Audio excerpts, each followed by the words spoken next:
todos, una vez más bienvenidos a mi canal, muchísimas gracias por llegar hasta aquí. Hoy vamos a continuar con la quinta parte del cuarto capítulo de este interesante libro, La batalla cultural de Agustín Laje, así que siga que ya vamos a empezar.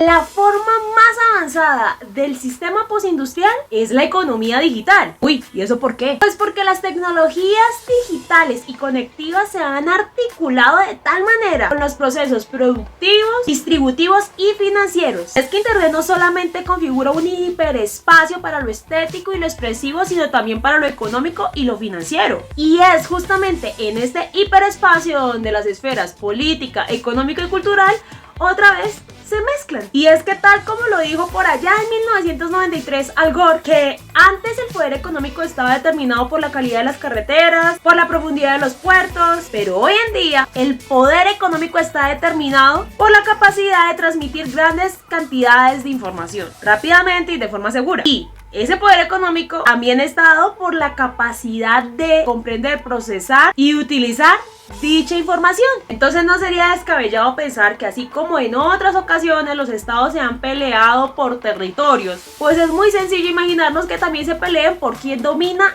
esa información. Entonces de esta manera no solamente se abre un campo para las estrategias industriales y comerciales, sino también para las estrategias militares y políticas. El clímax de este proceso se dio entre 1997 y el 2000, donde el Estado montó la infraestructura tecnológica necesaria para que se desarrollara. Así se fue conformando económicamente el sector digital. Pronto sería evidente en todo el sistema social.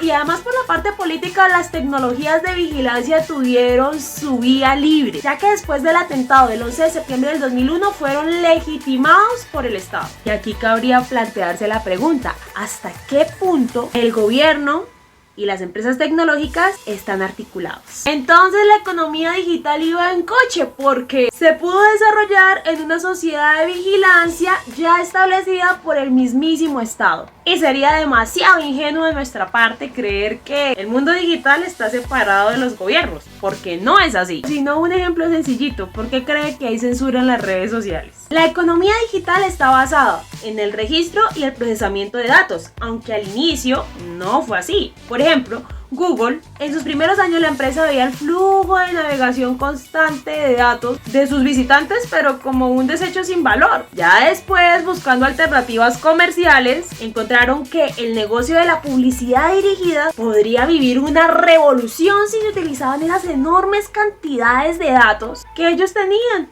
ahí en su archivo, y que además no solamente estaban en el archivo, sino que seguían generando a diario casi que al por mayor. Entonces en el 2002 nace el capitalismo de vigilancia. ¿Eso cómo? Pues gracias a la extracción y procesamiento masivo de datos, las publicidades que ofrecía Google eran dirigidas específicamente a individuos concretos, ya que gracias a esos datos de navegación, a las búsquedas de cada persona en internet, se podían conocer de los individuos los gustos, los deseos, las aspiraciones, las actitudes, las expectativas, los comportamientos, etc. Entonces, a partir de esa información del perfil de cada usuario, se podían no solo identificar, sino también anticipar las demandas de dicho usuario. Y no solo eso, sino que también se podía incluso inducir al usuario a tener comportamientos específicos. Pero imagino que el usuario era consciente de eso, ¿cierto? No. Y hasta el día de hoy tampoco como que le interesa mucho saber qué pasa con sus datos. Entonces por eso nos sorprende mucho que en 2016 el 89% de los ingresos de la compañía matriz de Google, que es Alphabet, fueran procedentes únicamente de los programas de publicidad dirigida de Google. Es decir, gracias a todos los daticos que dejamos en la web. Bueno, y una aclaración, la economía digital no se resume solamente a Google o a las corporaciones digitales. No. ¿Y por qué? Porque antes que las compañías digitales es el dato, la información que subimos a la red, el que se convierte en la materia prima del sistema económico en general, no solo de las compañías digitales. Así cada vez más empresas, más procesos productivos y distributivos, más procedimientos laborales necesitan de datos masivos, que estén debidamente digitalizados y computarizados por las tecnologías digitales. ¿Así? ¿Y eso para qué? Pues mi querido, con esos datos es posible hacer muchísimas cosas. Por ejemplo, optimizar la producción, adaptarse a los cambios de la demanda, controlar a los empleados, notificar a los clientes, etc. Y es que esta revolución de datos que preciso dio también con las tecnologías de inteligencia artificial, la nanotecnología y la robotización es tan pero tan significativo que ya se está montando Industrias 4.0. Es decir, industrias donde todas las cosas están conectadas entre sí por medio del internet, ocupándose de la producción por sí mismas. Máquinas creadas para conocer al hombre y a través de ese conocimiento producir y distribuir bienes y servicios. Pero para poder hacer eso sigue siendo el dato el insumo más importante. Y ese es el insumo que necesita el capitalismo de vigilancia para triunfar. Pero más que capitalismo, podríamos decir que esta condición desemboca es en un socialismo de vigilancia. Porque si lo único que necesitan las máquinas del hombre es el dato que el hombre proporciona, más no al hombre en sí, pues el ser humano, el individuo, para sobrevivir en este planeta necesitaría recibir un sustento del Estado. Por eso le dejo a uno como que pensando la insistencia que tienen en el bendito Foro Económico Mundial con el famoso ingreso universal. ¿Será que está relacionada en algo con esto? Bueno, y pues ya que estamos hablando de esto, la pandemia del COVID-19 vino a acelerar todo esto. ¿Tu merced alguna vez ha escuchado del gran reseteo? Pues no es otra cosa sino el intento de crear una nueva infraestructura social basada en nuevas formas de trabajo, una nueva articulación económica, claramente un nuevo dominio político y una nueva hegemonía cultural. Por ejemplo, a febrero de 2021, el 43% de los usuarios de internet en el rango de 16 a 64 años a nivel mundial utilizaban las redes sociales para trabajar. Y bueno, y pues con la llegada de la pandemia, su merced sabe que hubo un desplazamiento del trabajo tradicional al teletrabajo. Y eso es una clara evidencia de cómo el sistema productivo hoy en día depende directamente del internet y de las tecnologías digitales.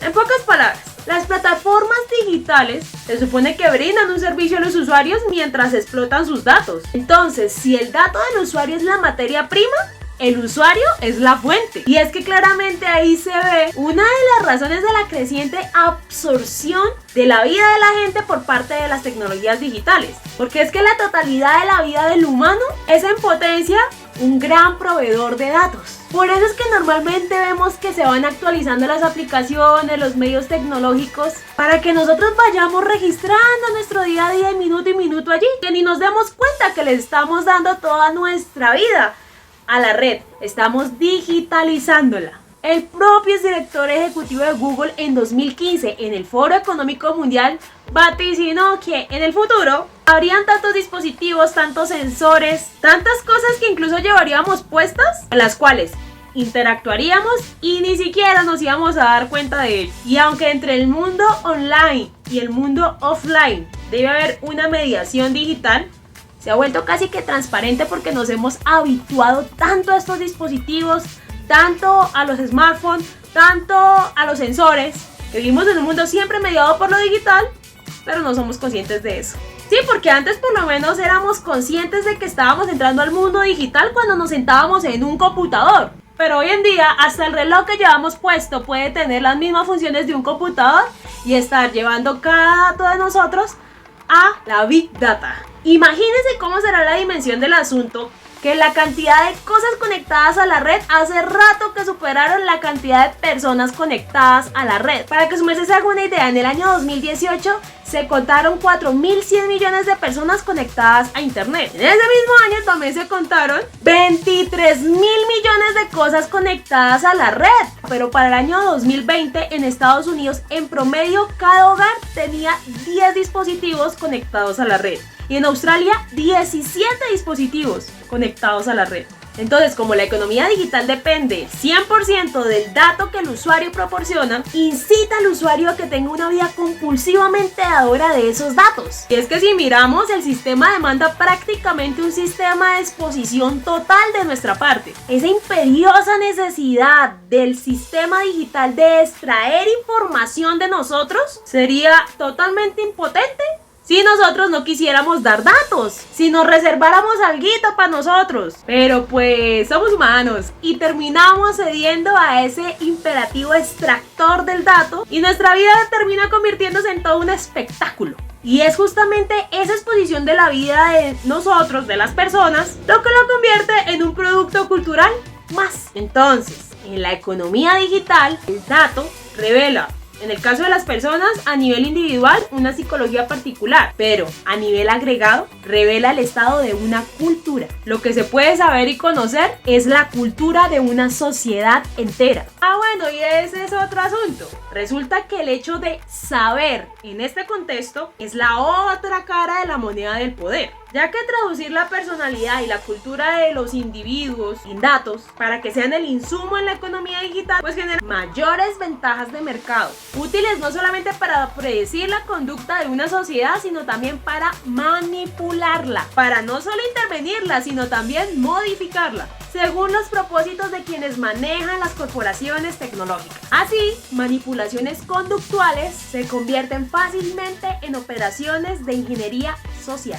Lamentable. Muchísimas gracias por haber llegado hasta aquí. Si Dios permite, nos vemos la próxima semana para continuar con la sexta parte de este capítulo llamado El influjo cultural sobre la economía. Relación win-win. Muchísimas gracias por haber llegado hasta aquí. Que Dios le bendiga. Chao.